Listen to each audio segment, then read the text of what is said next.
Good afternoon. Thanks for coming to attend my talk. I'm Gernot. I'm a Micro Kernel dude for about a quarter century, and talking about our latest toy called the seL4 Micro Kernel. And as usual, my phone as a remote doesn't work, and that's just really it. So, I told people are interested in automotive, and so the question is, what's the story in automotive, in particular with respect to safety and security? So we had this state of car hacking, etc., and what's behind that is, at their core, cars are fairly vulnerable because they have a canvas on which all the critical bits like engine control, etc., is connected together with some sensors. And on that canvas, there's no security whatsoever. So if you manage to get on the canvas, you're in total control of the car.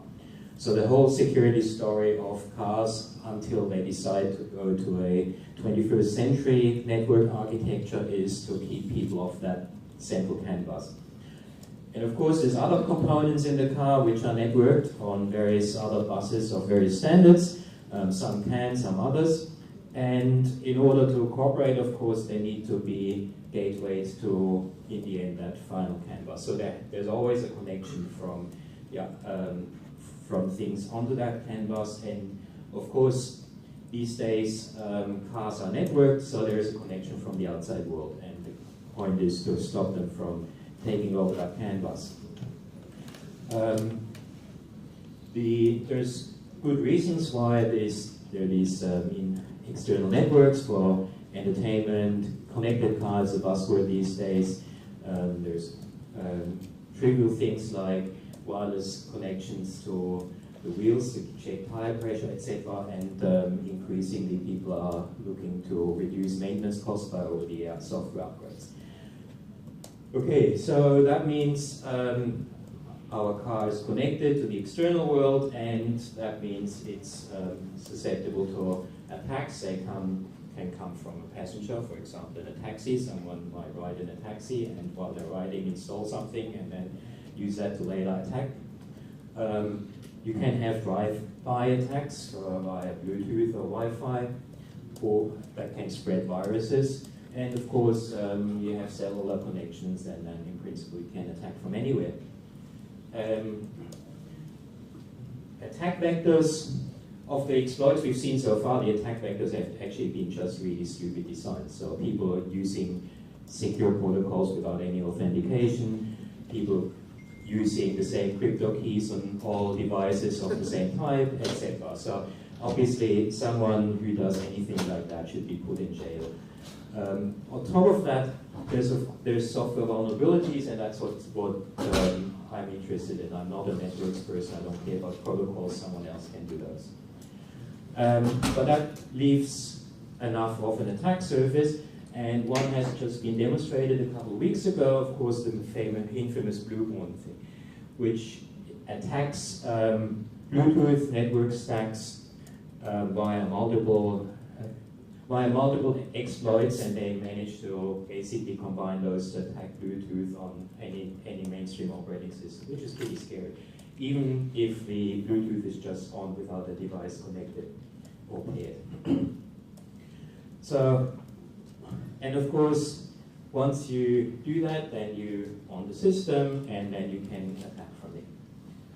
Why do these things regularly happen? I should not tell you anything new here.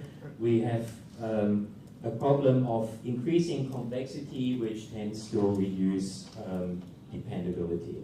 The more complex the software is, the less dependable is it. Why does the software get more and more complicated? Because people add functionalities, etc. And often they have to integrate big legacy stacks that are just no good. Standard rule of thumb for quality code is $1 to $5 per line of code, per 1,000 lines of code, sorry. It's high enough even per 1,000 lines of code. And that's quality code. And sadly, a large amount, if not the majority of code on cars is not quality code at all. So you can actually expect much higher bug densities for some of the stuff that's running on there. And to put things into context, the Bluetooth stack has hundreds of thousands of lines of code. And so multiply that, you get to hundreds of bugs, obviously. Hardly surprised that they can be attacked. And of course, Linux is even worse because it's got tens of millions of lines of code, and so we can easily expect that there's literally tens of thousands of bugs in there. If only 1% of them are exploitable, and stats show that this seems to be the ratio, then you have hundreds of exploits. Very easy. And the result is that Linux security is not. So, whenever we have a large amount of code, we have to expect that it will have bugs that can be exploited, and if there is an exploit there, someone will find it sooner or later. So in other words, all this software will break, and the attacker will be on the vehicle. There's just no way to prevent that with present technology. Okay, so what can we do about that? We can patch. So we start with some system that has 10,000 bugs. Someone attacks it, finds an exploit, so we have 10,000 bugs plus a known vulnerability. We can patch that, and then we have 10,000 minus 1 bugs, and then we do some maintenance, and we get up to 10,000 bugs. And that's just how it goes, right? So in other words, this is a losing proposition. You can't win that way. No way. Okay, so if you look at Google for security and automotive, then you will immediately find the solution, which is, let's put in a firewall. Right, keep the baddies out of the firewall. And of course, that doesn't really work either. For one thing, either is if you want to have your firewall as a separate box, then it introduces worsens your space weight and power problems you have in the car anyway. If not, then it runs on a vulnerable OS, which means if the OS underneath is compromised, your firewall is not worth a cent. And because it adds further code, it will actually, it potentially increases the attack surface. And even if it all works, the firewall can't stop you from an attack that uses valid messages that just trigger a bug in the software in the receiving side. So basically, firewalls are nice security theater, but they don't really solve problems attached to it. Okay, the other recent trend is let's use machine learning. So let's put some AI in there and look for patterns of attacks, and then do something.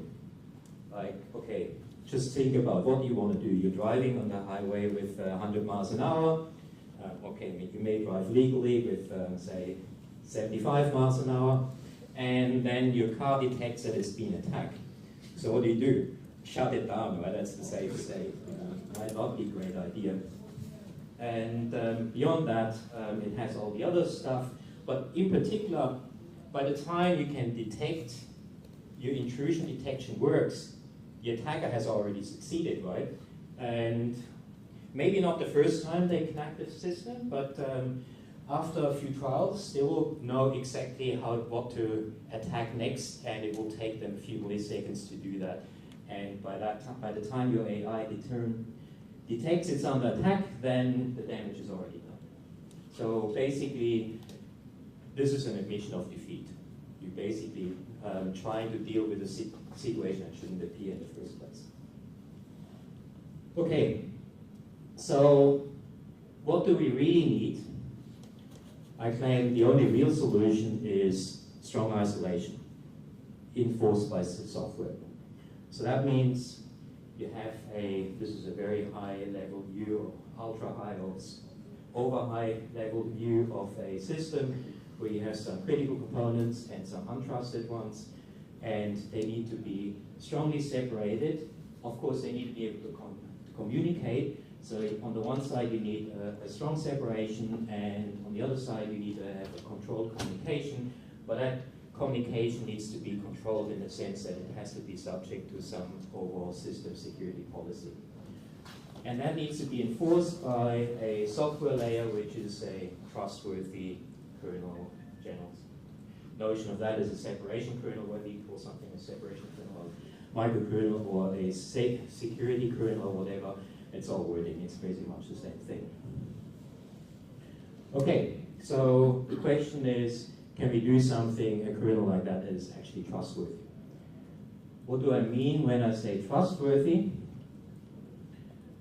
This is my definition of a trustworthy system. A system is trustworthy if and only if it behaves exactly as specified, so there is a notion of a specification that unambiguously defines what correct behavior means, and then I need some very strong convincing argument that it actually does that and nothing else.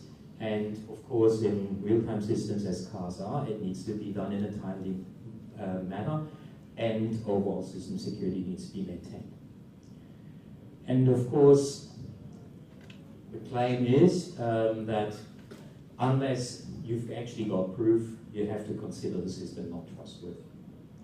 And this kind of proof cannot be established with code inspection or testing, sort of the traditional soft quality assurance needs. What we need is mathematical proof. So this is what we did with our seL4 microkernel.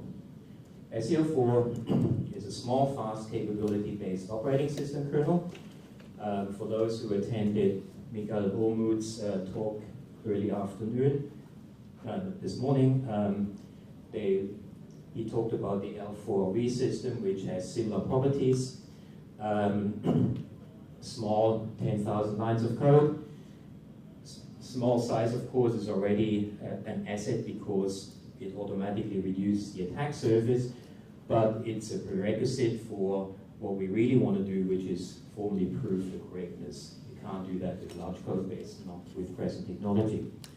It needs to be fast because you want to use it for real-world systems, and it's very easy. There's a lot of people who are very experienced in writing slow microkernels, and you can't use them for anything good. The seL4 family of the L4 family of microkernels is the exception. So that's L4 and seL4.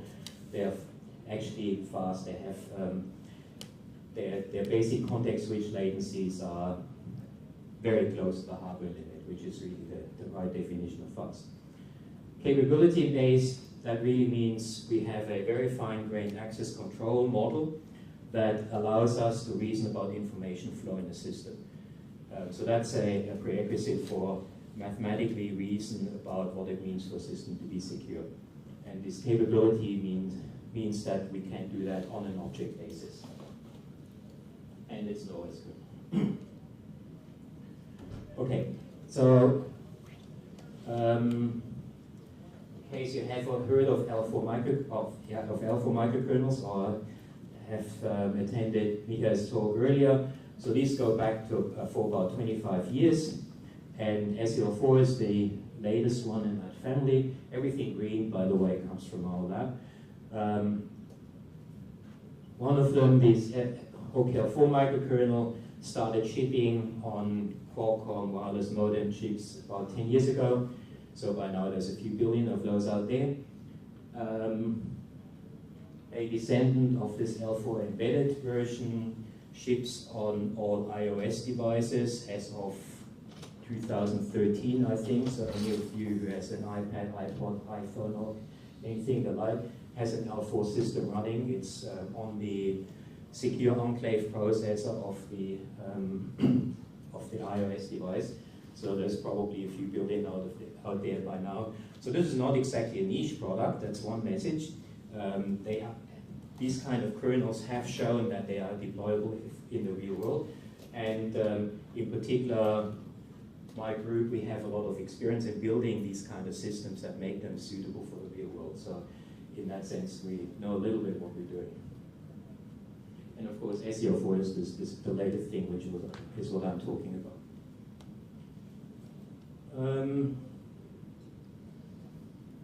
So I used a lot of the motivation for arguing that we need formal proof of the correct operation of such a system. What does this actually mean? So this is what we did with seL4. We have a kernel that's implemented in C with just the absolute minimum of assembler. It's about 10,000 lines of code, plus minus, so the ARM 32-bit version is about 9,000, x86 is a bit bigger, etc., but it's roughly the 10K mark. And we have a abstract model of the kernel. So this is a formal specification in a mathematical logic which defines exactly how the kernel reacts under any circumstances. And so this is written in a very abstract math logic, but it's sort of with a bit of practice, you can actually sort of read this stuff. It looks like relatively precise pseudocode actually.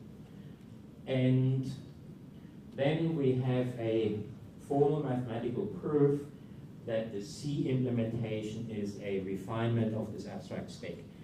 That means any behavior that's possible for that C code under the semantics of the C language is captured by the abstract model. So in other words, this can only exhibit behaviors that are allowed here and no others. So that's a very strong way of expressing freedom from bugs. There's no behavior that is not allowed by the abstract model.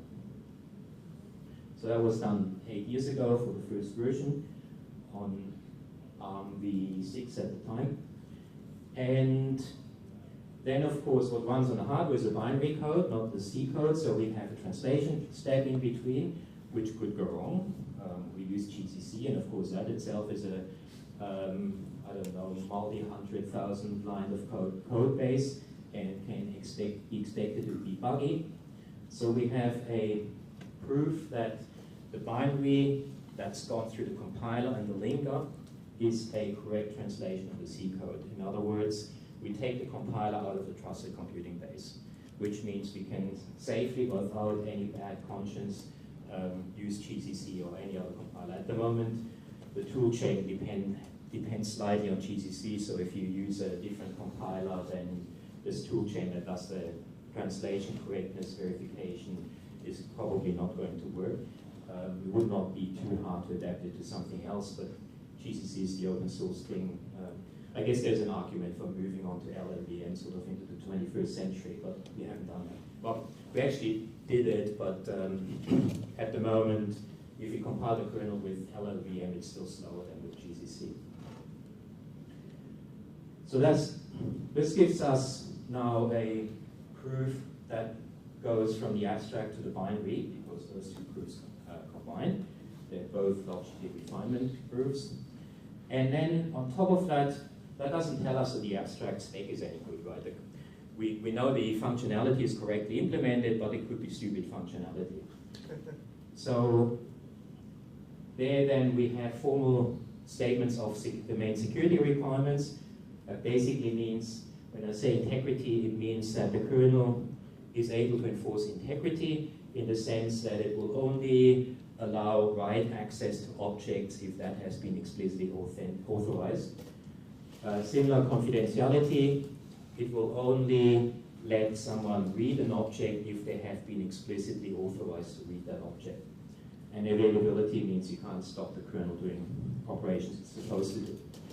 And we have also formal proofs that these map onto the abstract model. In other words, the abstract model can, the kernel functionality as defined in the abstract model can enforce these security properties.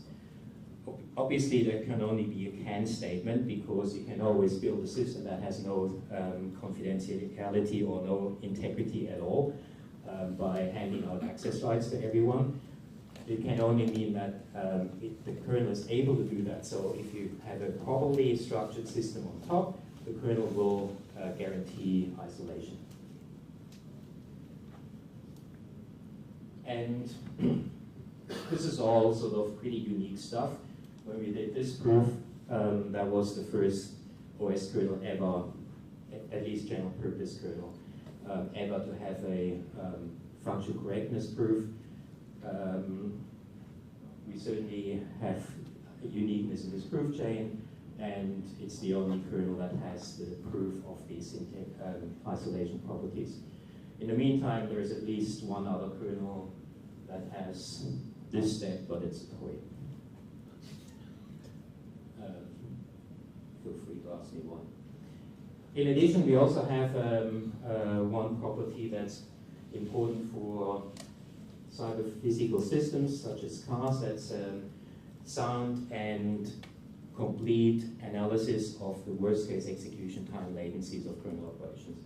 So in other words, for every kernel operation, we have an upper bound of how long it can take. Unfortunately, our friends at ARM don't give us enough information to do this with current processors. So this worst-case execution time analysis strictly only applies to an ARM11 or V8, which is pretty much the last ones where we have sufficient information to do this analysis. So for anything later, we have to basically hope that we can get away with the fudge factor, which is pretty uncomfortable in my eyes, but at least we can know that we can do it with enough information, yes. So your abstract model doesn't incorporate time? No. This is a purely, it's a good question, that's a purely operational model, yes. And the whole logic used for any of this proof chain has no notion of time. So that's why we have a separate analysis. This is a standard analysis, as there's a few companies around that do that on typically much simpler software based on static analysis and processor models, etc. But I was really stunned to find out when we did this that there's no other protected mode OS kernel, at least in the open literature, that has a sound and complete execution time analysis. If you look what vendors do that sell you real-time, protected mode real-time kernels, for example QNX, I went to look what they did, and you can find reports which spell it out how they do it, which basically means hit the thing with as high a load as you can, measure your latency, apply a fudge factor, and claim these are your worst-case execution time bounds. I'll leave it to your imagination whether you want to trust your life on that. Just for truth in advertising, there's a few things we have not proved yet. For example, we haven't verified the initialization of the kernel, mostly because that's as boring as that shit, and no one is putting money on the table to overcome our distaste for doing this. If someone does, we'll do it. As a matter of fact, we're already working on it. It's a background activity. And you have to train up students so they can do this boring stuff. We presently model some of the privileged state, like the MMU, at a much higher level than the rest of the system. So in the present proof chain, there's basically a model for page tables and then some assumption on how they correlate to address-based translation. This is active work. A student has just published a paper on a formal model for TLB that allows us to do this properly and to the same degree of faithfulness as the rest of the system. Cache operation extension, basically cache flushing at the moment is not modeled. So this is where we have to reason informally that it's correct. We have a high-performance multi-core implementation, but it's not verified for multi-core operation yet, but that's also work in progress. And the confidentiality proof actually preclude the existence of covert storage channels, but because our formalism has no notion of time, they cannot preclude covert timing channels. This is ongoing work.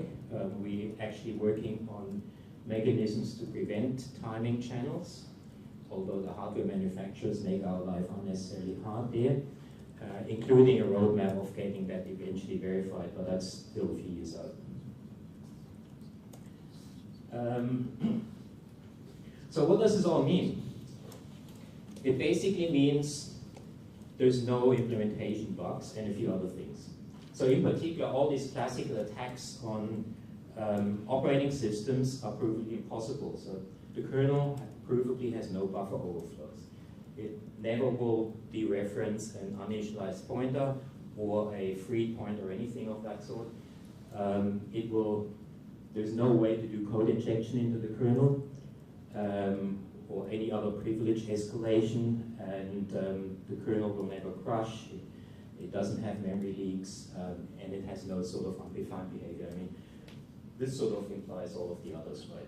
If you do code injection, then that's undefined behavior.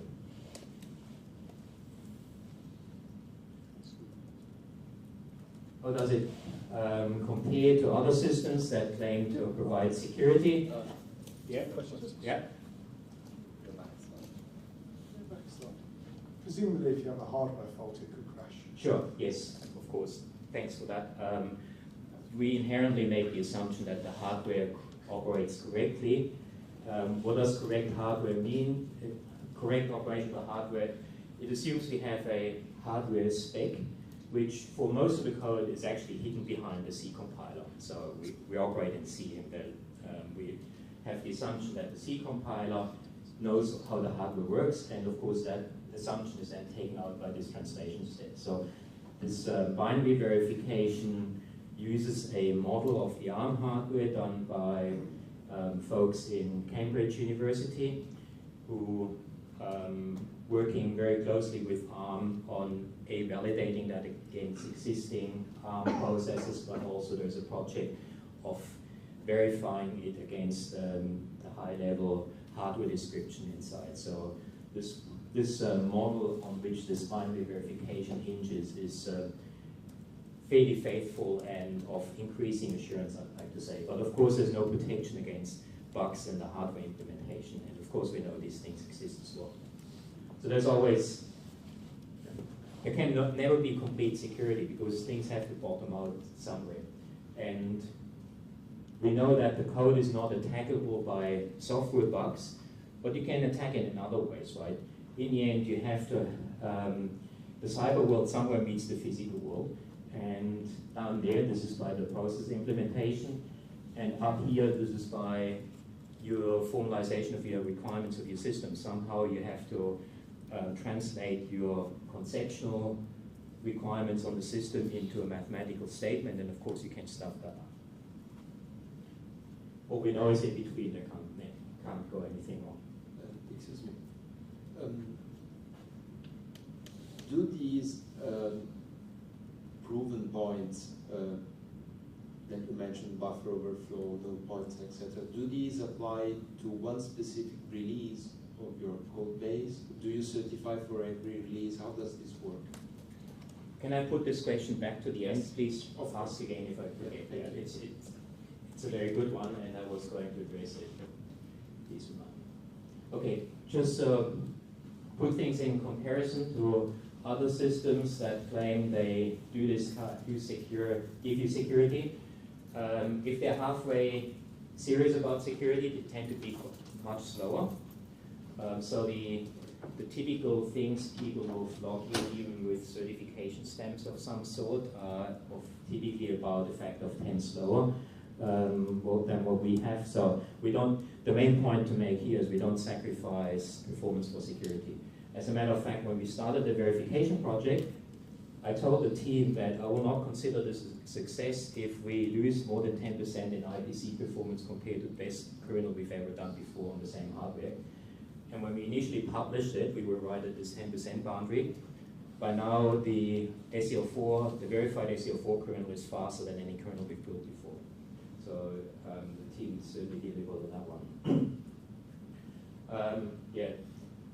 No other system except one toy has a guarantee of functional correctness, of isolation, worst case execution time bounds, storage channel freedom, which you probably don't care too much about, timing channels, other can only prevent with very high overhead, and mixed criticality support. This is something that's coming out of avionics, it's pretty important there, and is starting to make its way into automotive as well. The notion that you have highly critical as well as less critical software running on the same processor, and critical in the real-time sense.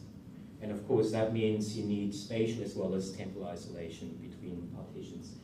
And we have very strong support for that, although this is not in mainline at the moment. This is a separate branch because it's not verified. seL4 can happily operate as a hypervisor. So this is the typical, this is the setup in ARM. So if you use seL4 as a hypervisor, the kernel itself, that's the 9,000 lines, run in hype mode, and that's it. Everything else runs deprivileged. So we have normal guests in kernel mode and apps in user mode, and the actual virtualization, emulation, etc., is done by a virtual machine monitor that runs itself as user mode. And so if there is a virtual machine exception that invokes a hypervisor, this will simply reflect it to this VMM, which does its job, and then bounces back. And if you have multiple VMs, these VMMs are per VM. So they cannot break isolation, which means in order to guarantee isolation, all we need is the verified kernel. We don't need to verify the VMM. Obviously, the VMM is in the trusted computing base of its own virtual machine, but it's not in the trusted computing base of any other virtual machine. Unlike what you get with seNOS, etc., where the whole cat and caboodle is in your trusted computing base and you can't do anything about it, including the Linux instance in .0. Okay, so how is the system used? Basically, seL4, the kernel itself is very general purpose and completely dynamic, etc. Any of the sort of security or safety critical use cases we worked on so far are fairly static, and we basically use security enforcement by architecture. So what that means is basically draw boxes and reason about security by reason about communication that's possible between boxes. So typically is we have some critical bits and some uncritical or less critical, and the typical starting point is you throw everything in a virtual machine and then start pulling things out. So pull out the most critical bit first, which might be some control code, and then, okay, you worry about some damage some drivers can do, you pull those out, the network stack, so this would be the right place to run your Bluetooth thing, and have them all strongly isolated from each other. And of course, Mika talked about this earlier today. One standard way of actually doing sort of support for devices or network stacks, etc., is to put them in a virtual machine with a minimized guest operating system. These days, we often do that with the rump unikernel. Anyone heard of rump or RunRun? It's a BSD-derived library OS that is componentized at a very coarse level. So it basically has three major components: networking, block I/O, and the rest, whatever. And so you can pick one of them or multiple ones, and that's a way to get a relatively small POSIX environment. It's still, of course, a reasonably sized code base, but it tends to be much more lightweight than a virtual machine.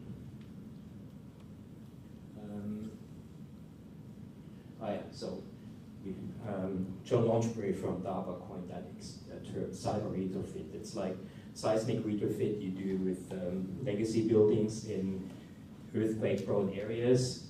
We do cyber retrofit for legacy systems against cyber attacks. And one real-world example where we did this is the DARPA HACKANS program. HACKANS stands for High Assurance Cyber Military Systems. That's a DARPA program that just wrapped up half a year ago. And it was really motivated mostly by seL4 and the CompCert compiler that was done at about the same time at EMLIA, as a way to really get formal proof techniques into the real world for assuring cybersecurity. And what we did with our project partners is we worked on two classes of autonomous vehicles, drones and ground vehicles. And for each case, we had a research platform for developing technology. So there we had completely free hand, and we could rewrite as much as we liked. And basically on the drone, we pretty much rewrote the whole software, not just us, but our partners at Galois and Rockwell Collins. And then we had these military vehicles, which for the air vehicle is this unmanned little bird. That's a standard helicopter airframe produced by Boeing, which they converted for autonomous flight. So this thing flies around theoretically without a pilot, except they can't get FAA approval to do that, so they always have to have a safety pilot on board. And then these army trucks, similar story, they are existing trucks that are converted for autonomous driving, and they drive around Detroit these days. And each of these was a system that was sort of pretty much done, military-grade system, and DARPA had a professional red team of pen testers, which had no problem owning those. It took them for the Boeing helicopter, I think, 2 weeks. And we re-architected the software, based it on seL4, do our size and retrofit, and in the end, we managed to keep the hackers out. At the final project demo, they actually did a in-flight attack on the helicopter, and nothing happened, or only that happened, which was part of the threat model. And I'll tell you what, in the second part what actually got attacked in. So this is sort of what we presently can do with this technology. And the question is sort of, okay, how do you use it? How do you work with these access rights represented by these very low-level capabilities? And how low-level they are is given in this example. So these are two pretty minimal processes that just communicate with each other. And just in order to, each of these things here is a capability. So this is one access right. And you can see just for this minimal setup, you need a lot of those. And the beauty of it is they can only communicate via such an endpoint, which is basically a port, a communication channel, and only if they have rights to such a thing, or alternative, they could have shared memory set up by multiple mappings to the same frames, then they can communicate. And that allows us to reason about information flow. But of course, this is way too low level representation. So we have a component middleware called Campus, which abstracts this into more operating system level concepts. So there we talk about components, which are essentially address spaces that are either simple or multi-threaded. They're connectors, which are more high-level communication channels, and there's different kinds. There's sort of FIFOs or shared buffers or whatever. And they can be used to connect these components, and then there's events, etc.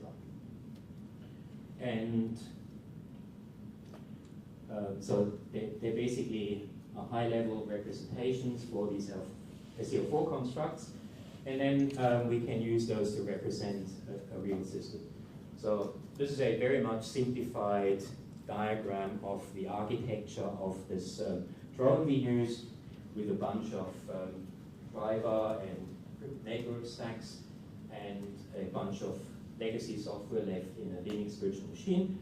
And from this architecture diagram, we know, and this is the guarantee seL4 gives us, unless there is a line connecting two boxes, there cannot be any communication between them. And so in particular, we can reason about some security properties, in this case that the Linux VM will only get to see data that is touched by the critical bits if that data has gone through the encryption box. So in other words, it never sees clear text data. And how do we then use that? So we have this architecture description, and from that we automatically compile the glue code. So these are the actual OS invocations that establish these communications, and that gets compiled into C together with a proof that the C code is a correct implementation of the appropriate bit it's gluing. And that then gets compiled with all the other stuff into binary. In addition, from this architecture, we extract the access right representations. So that again gets, from this architecture description, we automatically generate the set of objects that are required to represent the access rights in a system that is architected here. And again, this is done with a proof of correctness.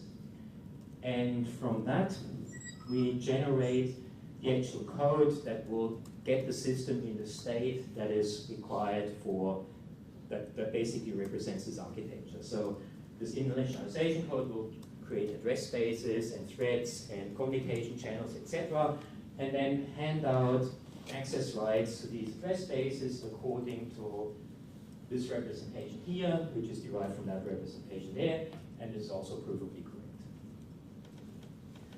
correct. This is still a relatively low-level representation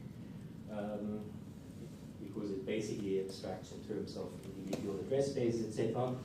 People like to work at more high levels, and this was one of the outcomes of the DARPA project. We have there's a formalism called ADL, Architecture Analysis and Description Language. This is actually an international ISO standard, and it's fairly widely used in avionics, but it's used in automotive a little bit as well. And there's design tools, Eclipse-based, which allow you to architect the system in this AADL formalism. And on this AADL formalism, there's analysis tools that can validate certain safety or security properties of the system. So this is basically where we say, okay, our security requirement is that no data should flow between those two boxes, and these analysis tools can validate that at the level of the ADL. And then from there, we can automatically generate our campus description, which is the more high-level description I showed on the previous page, and then from there, everything is generated provably correct. So this generation is not provably correct. This is just, at the moment, normal generation from one high-level language to a somewhat lower level. And these are standard static analysis tools, but even without a complete proof chain, it gives you a pretty high assurance score. Where does it get used? This is a military-grade system we did with our partners in defense.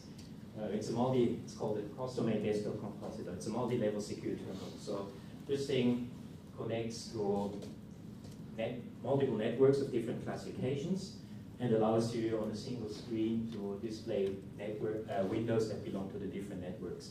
And it gives you decorations that clearly indicate which classification level you're talking to, and it allows to do cut and paste in between. The system has been built. It's been trialed in Australian defense. They had about 24 units out there with various users. They all got really hooked on it and complained when they took it away from them at the end of the trial. They also shipped a bunch of boxes to the US, UK, and Canada. They evaluated them, and at the moment we're just working out the details of the project to take this through formal security evaluation. There's another device, which is a basic crypto communication dongle USB thing you put in your laptop. That's likely to be deployed by the UK military, and at the moment is undergoing formal high assurance evaluation in the UK. So this is serious military grade security, but it's all open source and accessible to everyone. So we have a public GitHub. We accept contributions by pull requests, or just some people just send patches to the mailing list, and of course they get reviewed, etc.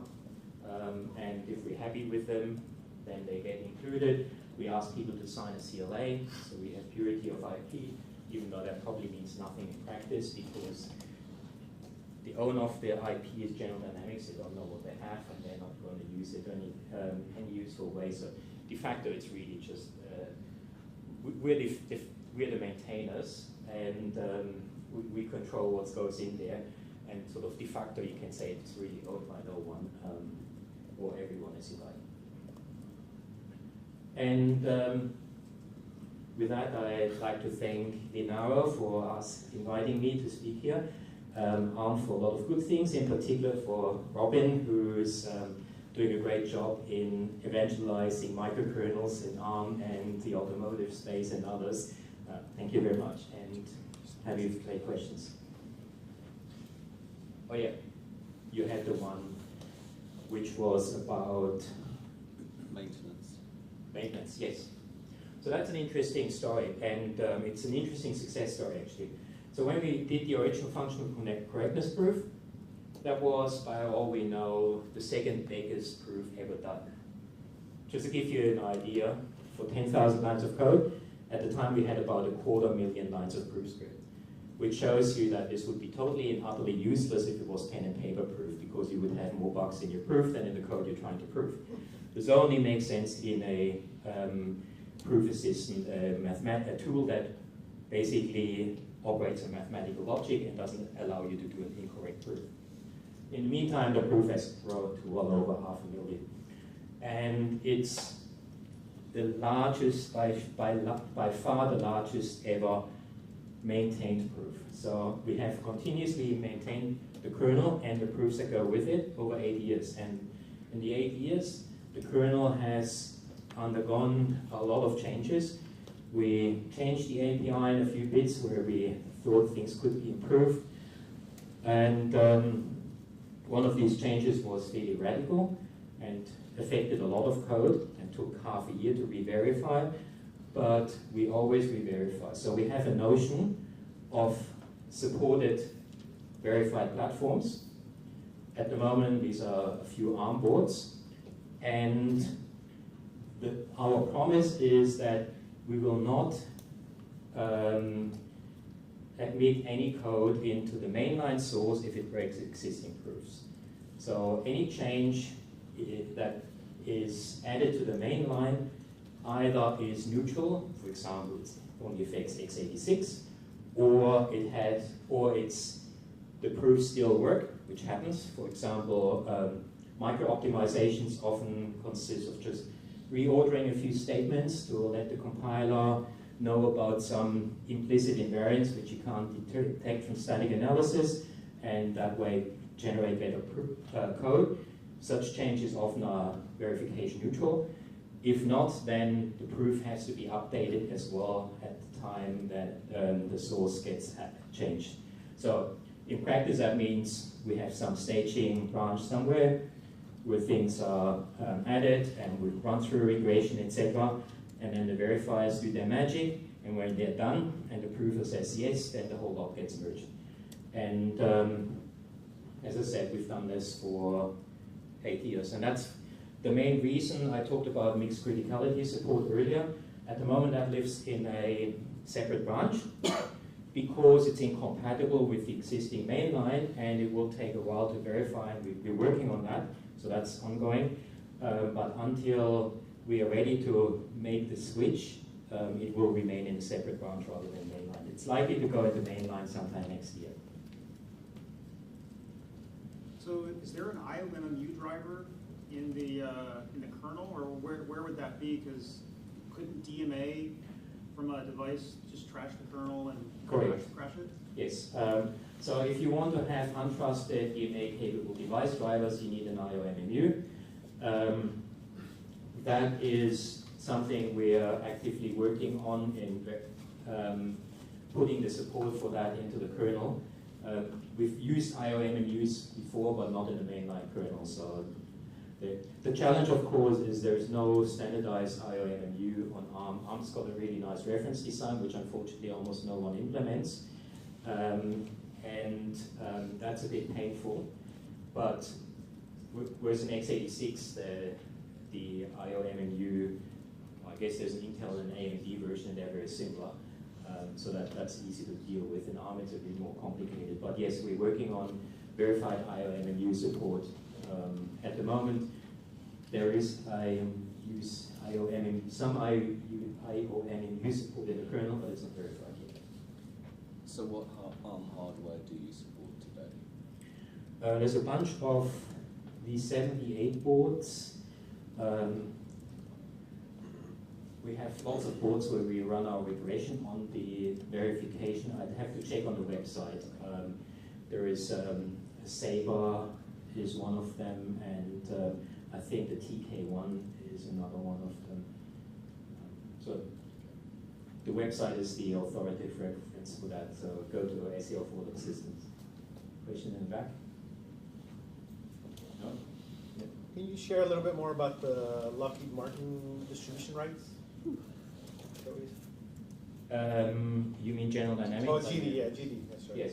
So this is a long and in part sad story. So for some weird and wonderful reasons, General Dynamics, by means of buying my startup Open Kernel Labs, got to own the IP rights to seL4, and for a while we were basically working on Plan B, which would be to redo the whole thing because it was all locked up, and then we convinced them to open source it. So it's now everything I talked here is open source. The kernel itself, plus all the proofs for the kernel, are under GPL-v2.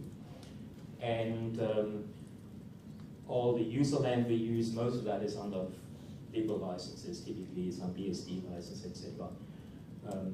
I'm not sure whether that answers your question. Yeah. Okay. So I'm a little bit confused. You say it's under GPL-v2, but you ask to sign a CLI to contribute. Why do you really need that in GPL-v2? A very good question. This is part of the deal we had with General Dynamics. They consented to the open sourcing under the condition that we require people to sign a CLA to hand ownership rights to them. In practice, I don't even know who to talk to in GD about seL4. So theoretically, they could relicense it under different license. Good luck in doing so, because honestly, I lost all contacts in there. Everyone who knew about it moved on, and you're unlikely to get that much luck there. But in theory, this was part of the deal. We could, of course, at some time just fork it and do away with that. At the moment, we're still maintaining the requirement. Yeah? I have another question. You mentioned about the benchmarks that your hypervisor is 2 times up to 10 times faster. Which hypervisor did you compare with? Which hypervisor, and what did you do to compare? What do you mean by this is faster? Everyone who does microkernels compare their performance based on the IPC cost. So a message passing operation. I mean, if the way message passing works in seL4 and other L4 kernels, it's really a context switch with benefits. So what you're really measuring is the way for the kernel to do a complete address space and execution environment switch. And as part of that, it happens to deliver a message as well. And so to give you an idea on an ARM, the ARM A9 is where I know the numbers. A one-way message passing operation is about 300 cycles. x86, the latest generation, is pretty similar. I think the question was, have you compared it with any conventional hypervisor system? Well, the problem is that pretty much, other than the L4 kernels, or most L4 kernels, not all, they're not open source, so it's hard to compare. So when I say about an order of magnitude, this is basically what I know when customers had an evaluation license and actually measured, and that's what my informal feedback channels got me. And I reviewed some papers where people were using different microkernels, and they're all pretty much consistent. Anything that's not L4 is typically about a factor of 10 slower. And you might ask why. And the explanation is actually simple, because they don't have formal verification. If you are someone like Greenhills or QNX or so, if you would think about optimizing the IPC part, and if this is really fiddling with bits and bytes, it's very error-prone stuff, and it's very expensive to maintain for them. So basically, it's too costly for them to really micro-optimize the kernel. For us, we can afford to do that because we have the proofs there. We modify something, of course we first send it through normal regression tests, but then we run the proofs on it, and if they check out, then we know we're good and we don't have anything more to do. And if not, then they pinpoint exactly where something goes wrong. And that means either we have to add an extra proof some extra lemma, or reproof some invariant, or we may have introduced a bug, but we know exactly where to look. So in the beginning of the talk, you used cars as a motivating example. Do you see this as applicable to the cloud, to a replacement for Zen or something? In theory, yes. In practice, that's a far way to go. And the main reason there is, our kernel at the moment is not optimized for high core counts, so that's the kernel level thing. Beyond that,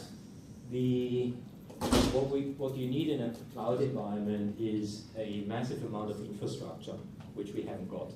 For example, the Zen people, sensors, when they did Zen just before they bought out, by the time they bought out, they had sunk, I think, tens of millions into essentially building up this management infrastructure which you need. So we haven't got that. So is the isolation, what do you need from hardware?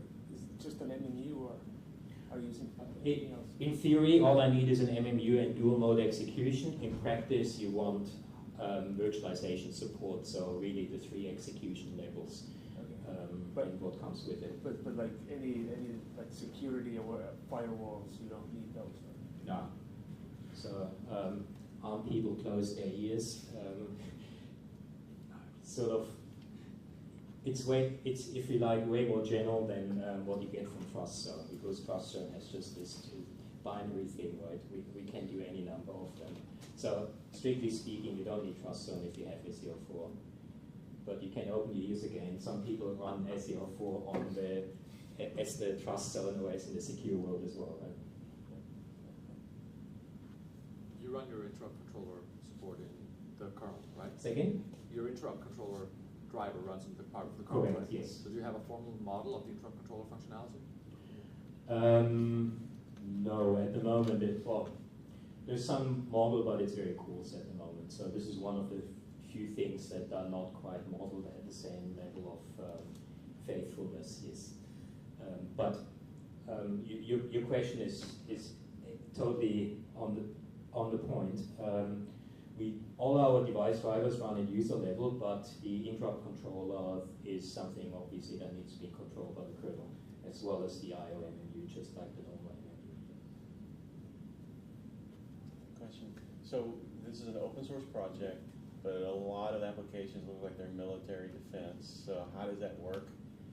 And I'm also just curious about your business model in general. Okay. Fortunately, we don't need a business model because we are a public sector research organization. But of course, in practice, we need revenue to support a lot of this work. Some of it is pure engineering, just to make it useful. Others is sort of part engineering, but a lot of science behind it to make it work. So we do need depend on funding.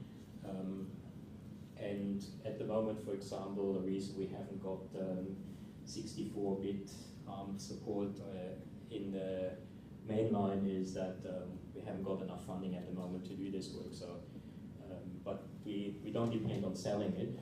And in terms of this military projects, it's not really different from any sort of civilian projects in the sense people always have sensitive IP, and we don't touch that.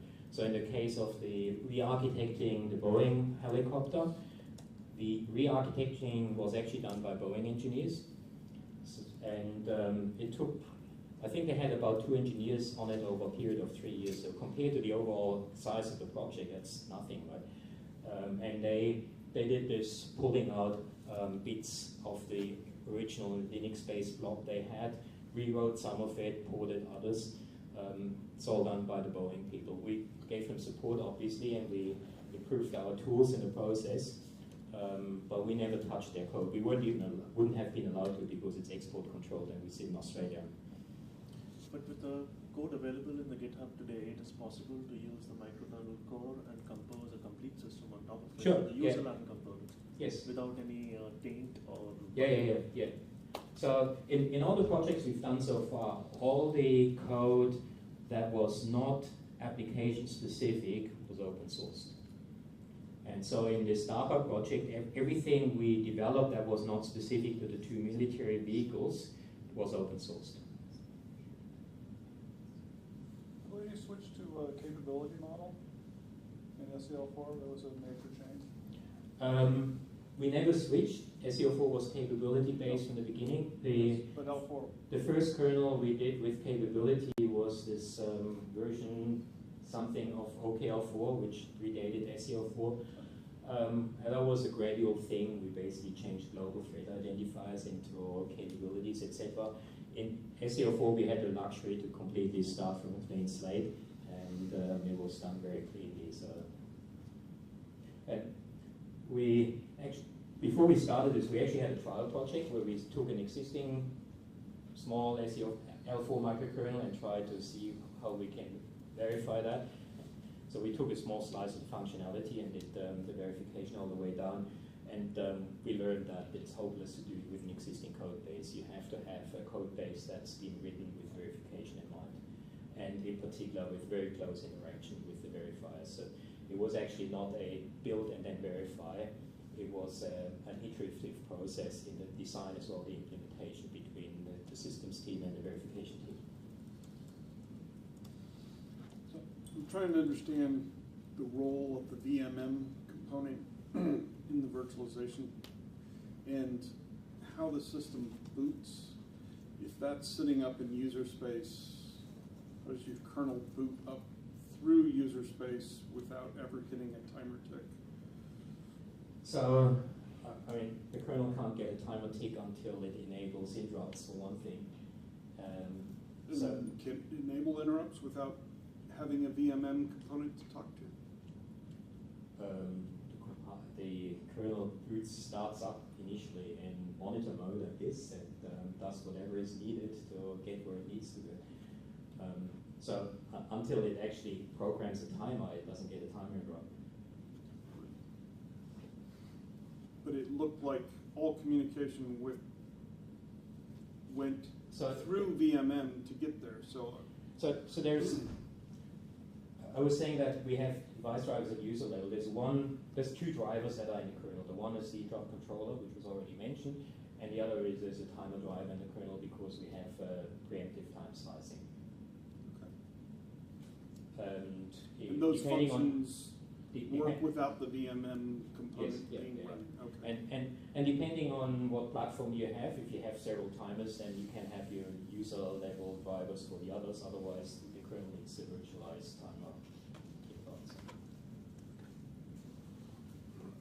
As a follow-up to that, so usually when we talk about virtualization, we talk about CPU, memory, interrupts, timers, and I/O. So which components are for that is supported in the microkernel, and which parts are in the VMM exactly? So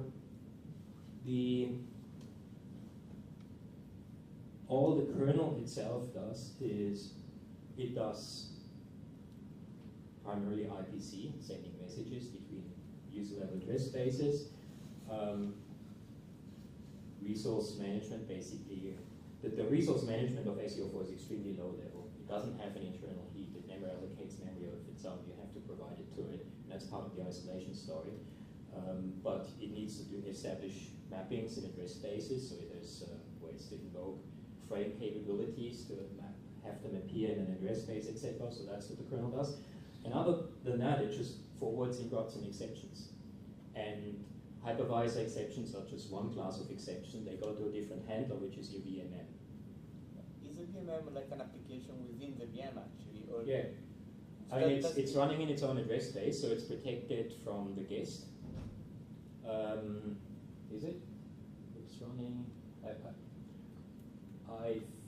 I'm not sure whether the guest could mess with the VMM. I don't think it can. It's not in a separate world, so it lives in the same virtual machine state for sure. And I think we might restrict the guest from touching any of its memory, but I'm not sure on that level of detail. But the thread model assumes that this VMM could be compromised, but it should not affect any other VMs. You're drawing at the VMM inside of the guest. It's not inside of the guest, it's a separate process. Separate. But I can't guarantee that the guest can't mess with it. in the sense I don't know what the answer is. So you mentioned that you did your formal proofs using code, a lot of code, right? Using? Using code, right? You automate your proofs essentially by scripting millions of lines of code or something. No, actually in seL4 itself, of the original 200,000 lines of proof, only about 20,000 or so were generated. Everything else was handwritten. So we did some analysis of the overall development of the life cycle cost, and we came out, it was about a factor of 3 or 4 more expensive than the pistachio micro kernel that is very similar in flavor and built in a very similar environment, so quite comparable. But it's another factor of 3 or 4 less expensive than what Green Hills will tell you it costs to do Heiser and software. My arithmetic isn't very good. So you're saying it was 250,000 lines roughly of proof, and 20,000 of that was generated, leaving 230,000 lines of written proof? Okay. Give or take, yeah. It was a lot of work. But of course, writing proof is, in a way, once you know what you're doing, writing proof is simpler than writing C, because anything you do wrong will immediately be rejected. But there's a lot of work went in there. So the whole verifying these 9,000 lines of code cost about 11 person years in just proving. No, that includes the design and implementation. I think 9 person years went into the actual proving. And then there was another 9 or so person years in just building up the frameworks, because nothing existed for doing a project of that scale. Just for the benefit of people, what are the proofs written in? The proofs are written in a interactive proof assistant called Isabel Hall that initially originates in Cambridge, but has long migrated to Munich, TU Munich, where it's being maintained and developed. So we're well over time. So any last questions? We're lucky there's no other session in this room. One question about multiple support, multiple core support. Do you have a good mind for that? So we have a nice, high-performance, well-working multi-core implementation for both ARM and x86, but they're not verified at the moment. And we are working on that, but this is still going to take a while, because we have to develop new techniques for dealing. Concurrency is just extremely hard, and that's not surprising. One of the things we found is anything that's hard to reason about mentally is hard to prove. So in that sense, that's actually not a bad differentiator, right? If the code is straightforward, you know it's going to be a piece of cake to prove it. If it's tricky, then you know that's going to be challenging. And concurrency is just very hard. And so there's this Certicos system from Yale, which was supposed to be open source, at least they promised that years ago, and it still isn't. And they have a multi-core kernel that's verified, but what they did to enable verification is they completely disallowed any data access. So anything that's potentially racy has to be in a lock. And that's a really good way to produce a slow kernel. And because we don't believe in compromising performance for security, we don't do that. So our multi-core kernel is very racy, and a lot of these races are benign, so they are outside the lock, and we only lock when we really have to. And doing that, reasoning about this racy code being still correct is really challenging. So if I understood correctly, you have multi-core support that's already available in your GitHub. Correct. And that's working. Correct. But it's not improving, you're Correct. working on the proof. Yes. Do you have Your a figure implementation is here? ahead of the proof. Say again? Your implementation is ahead of the proof. Always, always. Do you have a timeline at all? Not a definite timeline. We have some funding for accelerating some of that work. At the moment, it's still on the conceptual level, and sort of that phase is going to go for another half year or so. And at the end of that phase, we will have a reasonable idea of what it takes to actually do the thing completely. And depending on how many people we can put onto it, which means depending on how much funding we get, it will, I think, with sufficient funding, it can probably be done in a year and a half after that. Reality is it will probably take longer, because unless some generous funding comes out. This funding is government research? So we're in a government research lab, but our base funding from the government is only a small percentage of the total funding of the group. I think it pays for like, I don't know, mostly the pure research side and not even all of that. So anything that's hardware engineering is basically dependent on external funding. And we've been pretty lucky to get a lot of funding, particularly from the American taxpayers. Thank you very much. So DARPA, for example, funded the verification of the x86 version, which isn't quite complete yet, but going to be there in a few months. And they funded the verification of the hypervisor support in ARMS, 32-bit only at the But moment. that's still government funding, just from the US. Yes, yeah, Okay. different one. But the big companies like Google or Facebook that have massive cloud farms. I know. I don't know why Google did their own kernel rather than giving us money to do a proper one. Sitting here, you can point it Does your model make any assumptions about the underlying memory model? Well, yes. And that's part of the difficulty of verification of multi-core, right? If it was sequential consistency, it would all be easy. At the moment, we understand how to deal with TSO, which is the x86 memory model. I don't think anyone really knows how to deal with the beautiful memory model ARM is putting into their multi-cores. It is beautiful. Yeah. What's the story for a processor without a virtual memory manager, Cortex-M, for example? We have a different kernel that's also undergoing verification. That's just a very bare bones, simple but highly configurable RTOS called eChronos. That's not. It is undergoing verification, but at the moment that's a background activity because we have no money to do it. It's, even though it's only a few hundred lines of code, it's actually much harder to verify than seL4 because this seL4 runs with interrupts disabled except at certain preemption points we need to get decent real-time latencies. Whereas eChronos runs with interrupts enabled except where you have to do some concurrency control. So that means the whole kernel is very lazy and that means its verification is more challenging. But that is for MMU-less processors as well as we have MPU support for the Cortex-ARM M series. And that is actually being, right as we speak, being built into medical implants. So. That's also. And it's also open source. And on GitHub. It's also on GitHub, yes.